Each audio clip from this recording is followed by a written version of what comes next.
the real causes of doctrinal extremities is that the person who is talking has somebody who is feeding him. God is not interested in any other thing apart from the preaching of the gospel. How can you tell me that God doesn't prosper a man materially? Are we okay?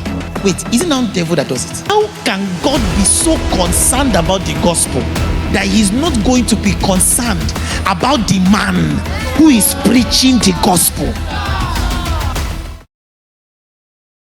You know, one of the real causes of doctrinal extreme, as in doctrinal extremities, where you see extreme error in doctrine, is that the person who is talking has somebody who is feeding him. The time in this country, a group of young people, I'm young with them, but I didn't have the luxury of their foolishness. Foolishness in a level is luxury.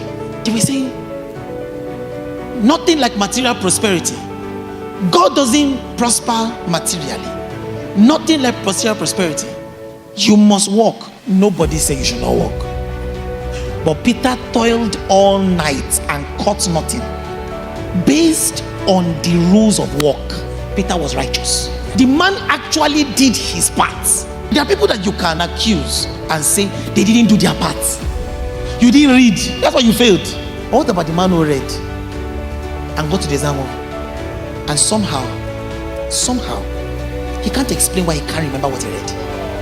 You think this doesn't happen? The race many times is not to the swift. I almost joined their centric circles, but it was this thing that did not let me join. How can you tell me that God doesn't prosper a man materially? Are we okay? Like, wait, isn't that the devil that does it? So my argument then was, but devil used to do it for people. He said, is it everything that devil can do that God must do? But the way they were saying it, I looked at these people, all of them broke. They were as their words were. They had scripture which they had interpreted to suit that stance. One of the scriptures or one of the interpretations they had in their head was, God is not interested in any other thing apart from the preaching of the gospel. God is not interested in any other thing apart from salvation. Who will preach the message if not a man? How can God be so concerned about the gospel that he's not going to be concerned about the man who is preaching the gospel? Then I saw in scripture where the scripture said that do not muzzle the ox that threshes the floor. So it dawned on me that in the law, God thought about an ox. Wait, do you understand the carefulness of God?